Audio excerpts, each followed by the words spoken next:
I have a cool tone smoky eye on. I look kind of glam. I do feel very glam. You saw it in the title too, so why am I always just acting like, oh my god, what a surprise what this video is about. But today's video is going to be 3 looks with the brand new Beauty Bay Smoky Palette. I, of course, since I do have all the other ones of this series in the Beauty Bay, ordered the 42 pan palette. That means this beauty has, oh my god, let me grab it, 42 different shades of different variations of grays and whites and cool tones, cool browns, silvers, sparkly, frosty, and blacks, and actually blues and purples, which at first glance I kind of saw on the promo pics, but in real life they look definitely different. This is, by the way, the first look. I am planning to do in this video 3 looks. I already planned out when to film them, so when you see it, of course, it's all done, but just so you understand my thought process. And this time I'm filming the intro after the first look instead of after the third look. So I have no clue where this video is going to lead me, but I'm quite excited. So this very first look is pretty much what this palette is capable of in general in different hues, but of course you will see how I create this. Now let's talk about the swatches. Since this palette is so big, I decided to swatch for you at first the mattes and then the shimmers. So let's just take a look at these mattes. I think the 2 very light shades on my wrist you can barely see. These are the shades Snow and Clouds, and these are the lightest you find in the palette. They do swatch very similar, even though in the pan they quite are different, but again, it's a white and a nearly white with a gray tint to them. Overall, in my opinion, a lot of these shades swatch very, very similar. So the difference between the different mattes is not that big. Am I personally mad about this? Actually not, because they do differ mostly in undertone and intensity of the undertone. So for example, when you look at those 3 very, very dark shades that might look like they are the same, they definitely are not. One is a black with a very, very blue-purple undertone, which is the shade Tuxedo. Then we have the shade Onyx next to it. That is a black that has more of a desaturated undertone. Basically, it's more gray than black, but still not in this like anthracite, whatever color. I don't know if I'm pronouncing it right, but you know what I mean. And then we have the shade Tattoo at Loss, which is the darkest shade, and this is a true black. All of the browns in here, even though one does appear a bit more warm in the pan, they kind of match the vibe of the palette. So now let's take a look at these 17 shimmer shades. Are it 17? Yeah, it's 17. I love them. They look so wet, so mirror-like, and so intense. I am completely happy with them. Some of these have a very translucent base that you cannot spot at first sight just from looking at them in the pan, but as soon as you swatch them, you see that they have a either very lightly colored or even a translucent base, but they just look nice. They do work, they are incredible, and I love shades like this.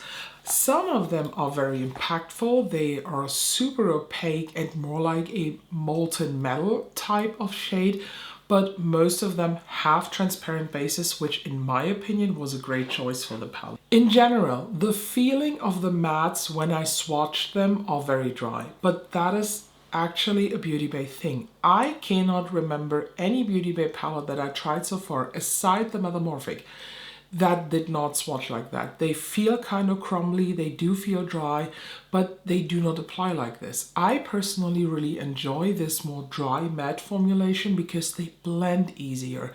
They are also not as powdery as, for example, a very old Anastasia Beverly Hills formulation that is just dusting around. Please don't get me wrong. The Beauty Bay mattes in general swatch very, very poor, but apply very, very good, more like high end. The shimmers are very, very soft. I don't know if you can tell, but everywhere where I swatched, just the whole pan moved. The formulation is like the indie crumble, the indie flaky formulation. I'm just thinking about old Adept Cosmetics and Odin's Eye, for example.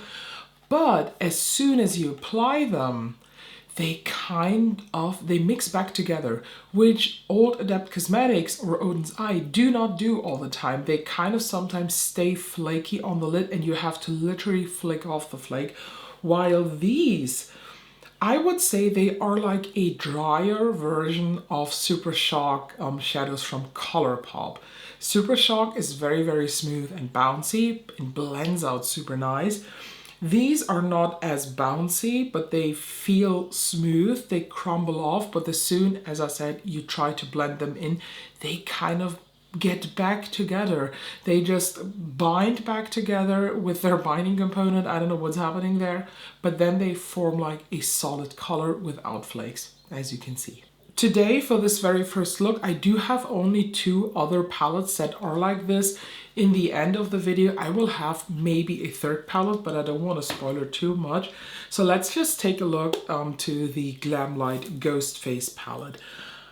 Everybody who commented under that post from the announcement that this is basically the same, I'm sorry, but no, it is definitely not. I do see similarities in the mattes, of course. I mean, gray is still a gray, even though it has different undertones, but the shimmers are very, very different.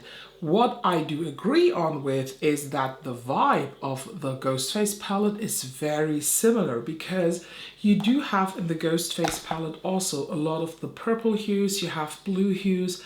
Ghostly Grey is a grey that has a lot of blue going on, and in the Bay Smoky palette, this also happens here in this area and also a bit over here and here with the silver, and that is called Frost.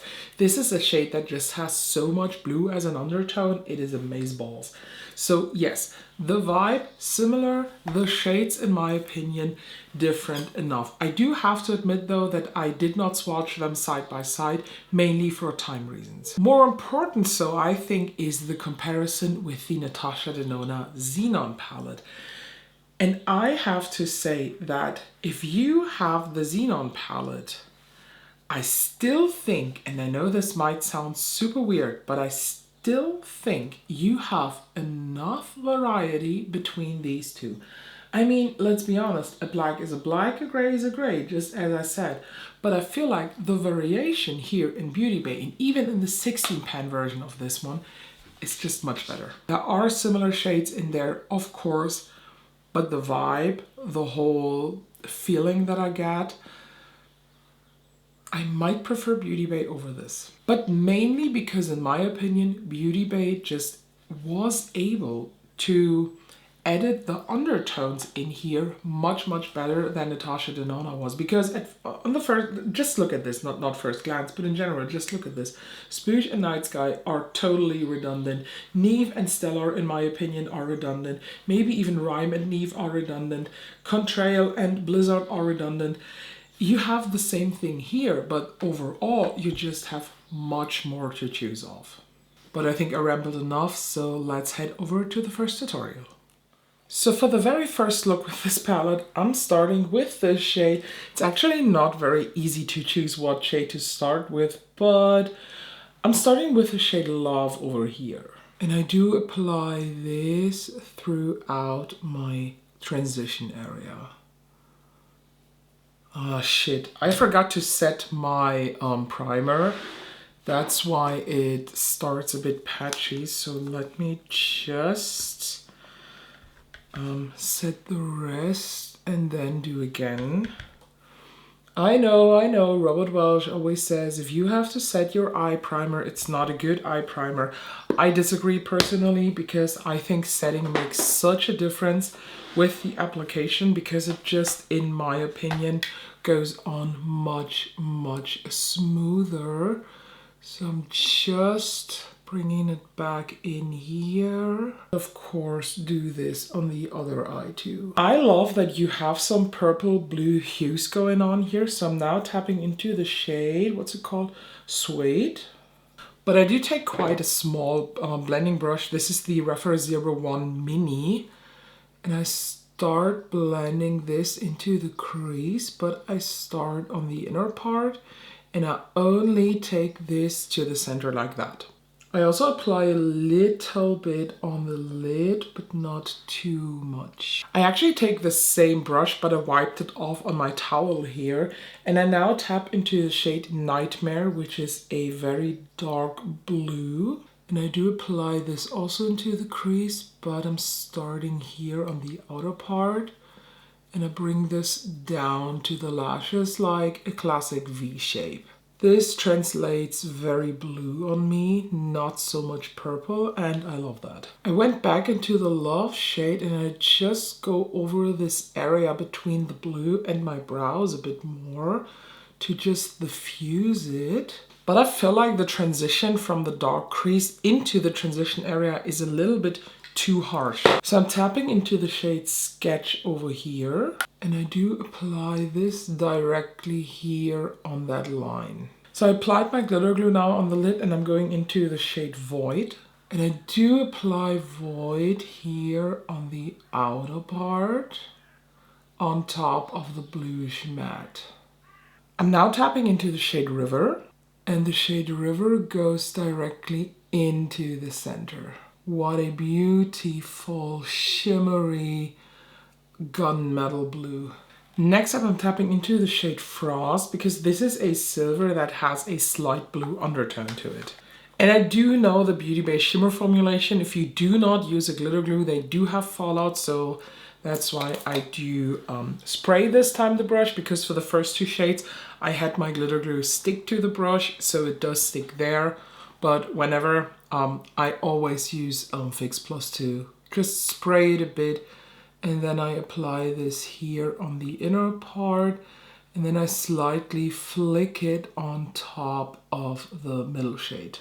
I also went back into River and now I'm just reapplying it here on that inner part to give back some of the color that might got covered too much. I'm also back with the Nightmare shade and I just go through the edges here a bit more to diffuse it. I'm now using an eyeliner. I'm using the Charlotte Tilbury Pillow Talk liner. I don't know what it is currently, but I am falling back in love with this shade because of the reddish brown undertone.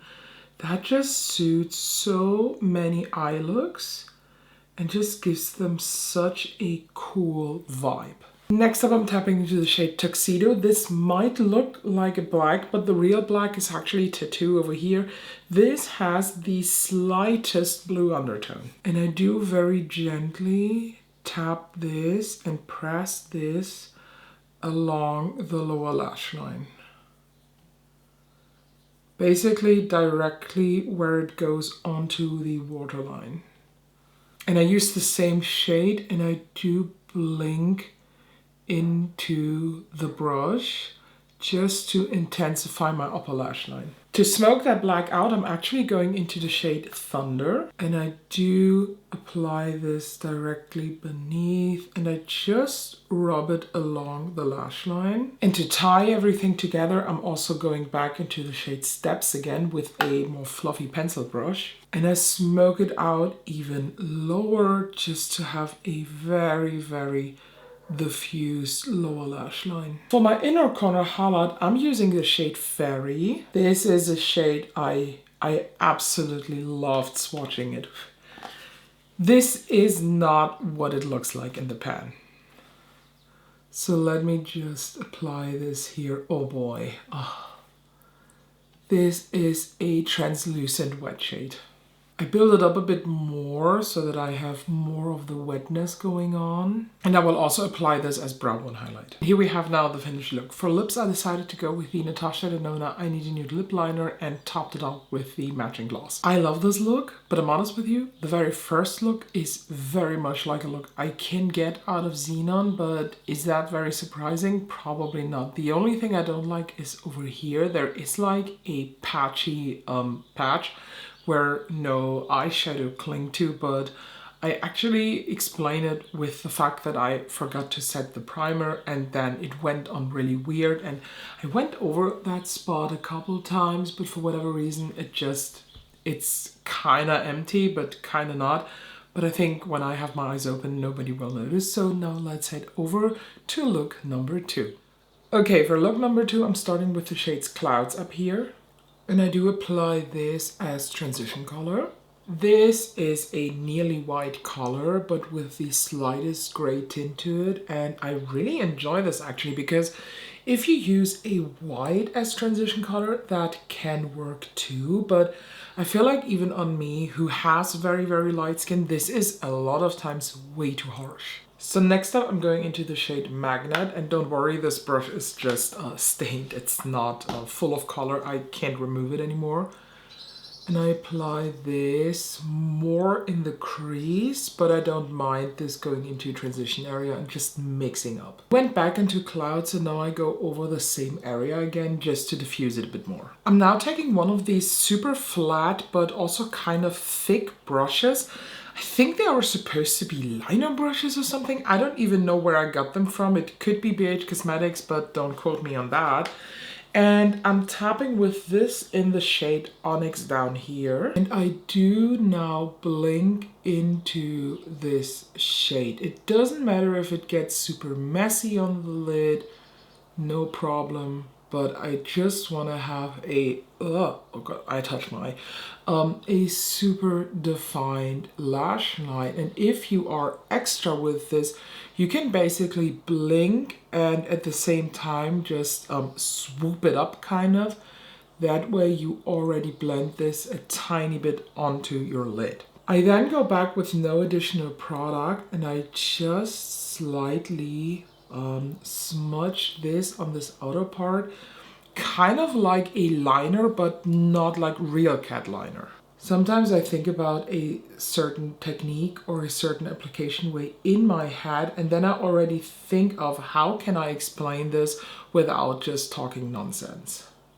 I love this subtle effect. It is so pretty and defined and kind of feline in a way without having to do like a full cat liner. Because I will not do. But I want to have a bit more precision in my crease area. So I'm now, let me just take a look. You know what? I'm now tapping into the shade Shadow up here with a more long but small brush. This is the Refer 13. Still not sponsored by Refer. Why? I want to. But I use this and I apply this directly into the crease with a very, very light hand, and I do connect it with the dark shade that comes from the lashes. If you like all matte looks, you could now fill in this negative space, maybe with the Snow shade or here with the Marble shade. That would look bomb, but I don't want to. I want to have shimmer. So I applied my glitter glue on the lid and now I'm tapping into the shade Seltzer. I already know what I'm doing. I do apply this now all over the lid. I'm basically filling in the negative space with this super shiny silver shade.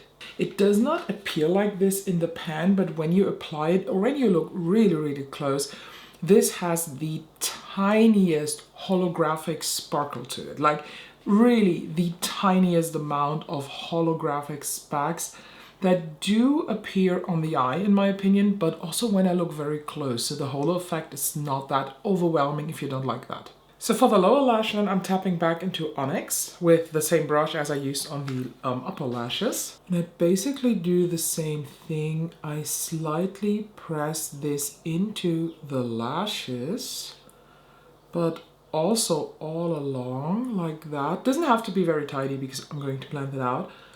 and then I connect it up here so that you have this slightly pointed tip, but not so much of a wing. If you want to have a wing, you can do it, but I don't want to have it. Usually I fuck up the wings, so this pointed tip I think is perfect for me. I'm also tapping back into the shade Magnet, and I use this to blend out the black. And to soften and lighten this a bit, I'm tapping back into Clouds, and I apply it on top and smudge it out even more. I feel like there's something missing on the waterline, but I don't want to go with a straight white or a straight black. That's why I decided to go for a gray, and I'm using the Nabla Cupid's Arrow in the shade, what's it called? Midnight Gray. So for the inner corner highlight, you can of course stay in the same shade as I used on the lid, but I want to do something else, so I'm going into the shade Wings and apply this here as my inner corner highlight, and I do connect it with the lid shade. And this is also going to be my brow one highlight. And here we have now the finished second look. I am very excited because this look is really stunning. I have to admit though, I said it in the intro already that I think the tones and the execution of a gray smoky palette, in my opinion, just from looking at it, is better than a Natasha Denona Xenon did. But I also now have to admit here that the looks that I created so far, which, I mean, this is the second look, they're very similar. But that's, I mean, only 2 looks, so let's head over now to look number 3. So let's now do the third look, and for this look, I actually do have an inspiration. I found this picture here on Pinterest. Sadly, there was not the original creator marked or whoever is this on the picture. So if you know who she is, then please let me know so that I can give proper credit to the creator who did this look. But look at this. Oh, it looks so luscious. I think what they did here, they did add some kind of maybe light gloss on the eyes, but definitely glitter. I will not do the glitter, but I want to kind of focus on this super intense black eye this time, but I give it some kind of more wearable take. So wearable for me, maybe my version isn't wearable for you, but wearable in like my universe. But I can totally see how I can create this look with the palette. So I'm thinking of staying in a lot of these dark black shades, but I also see that she has kind of a warm like border, so maybe some of this, then of course a very shimmery black. And for the inner part, not too sure what to do, but I guess like Star 4 could be very good for this, so let's just try and do this. By the way, I'm pretty sure for this look they used a black base or so my look definitely is not going to be that intense. And this time I'm starting actually with a liner. This is the Charlotte Tilbury Rock and Coal Iconic Liquid Eye Pencil, even though this is not liquid. It's weird, but it's a really, really good one. My favorite black liner is actually the Pat McGrath one, but this is very, very close to it, if not even the tattest bit better.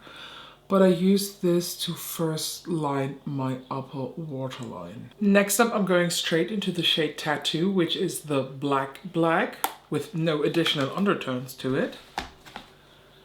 And I do apply this here on the outer part. And then I'm tapping into Highway, which is a really dark gray.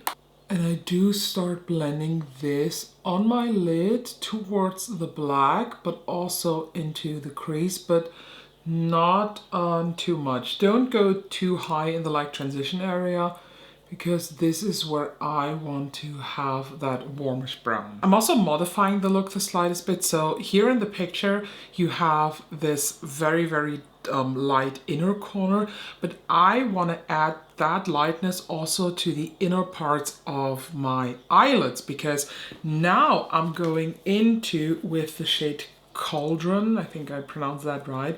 This is a shimmery black, and I do apply this now on top of all the mattes, but leaving this part bare for the very light shade that I basically drag from the inner corner to the lid too. And because I do have already powder on my eye, I just very, very, very, very gently tap the lightest bit of glitter glue on my eye. But I let that rest now because we forgot the warm shade. I take this very long fluffy brush because I do want to have a super light blend of this. And I'm not too sure if I should go into this or this. I think this is too dark and too warm, so I'm going into library. And I take the brush on the like endiest part of the handle, and then I very, very lightly blend over these edges. I then grab the brush more towards the bristles and I press it slightly here into the crease just to blend the edges together of all the shades. I now have Cauldron on my brush and I tap this here on top of all the darkest shades. It's early in the morning, so my words are not awake. And I also tap it above the center, but not where my lid is nearly bare. That one I leave out. And since this look is so messy, I thought this might be very satisfying to you to leave in the cleanup part. So I take my wipe and now I'm just cleaning that up. It is always very satisfying. So for lower lash line, I'm starting to apply first the liner again. And I am a bit messy this time. So if there's something coming like over the waterline on your skin, it does not matter because I'm going to blend that out.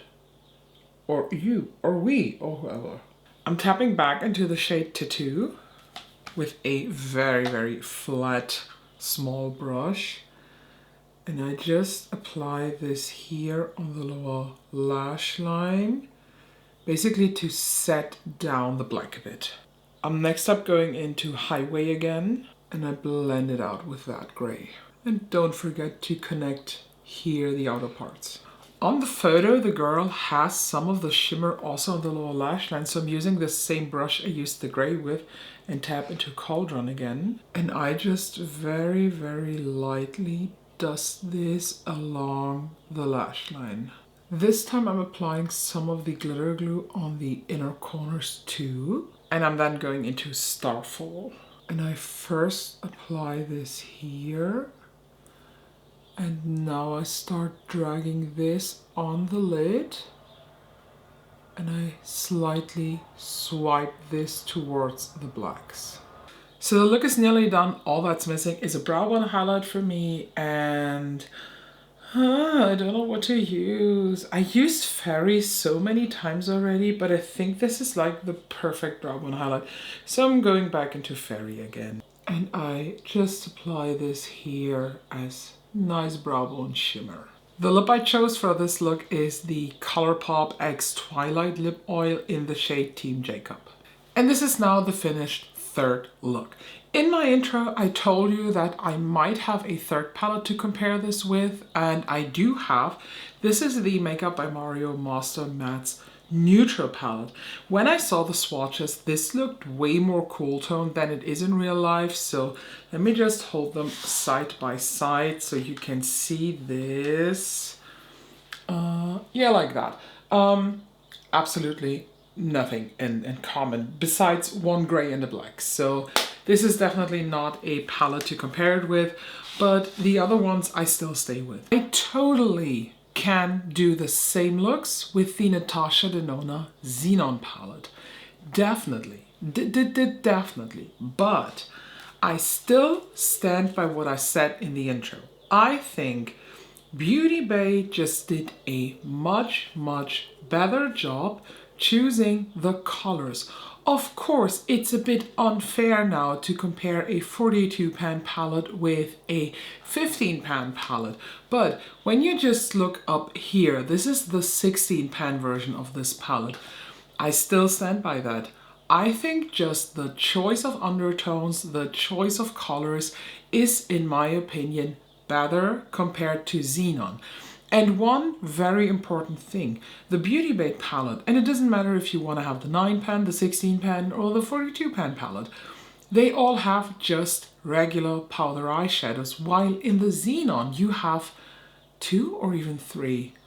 I think it's 2 of their cream to powder shades.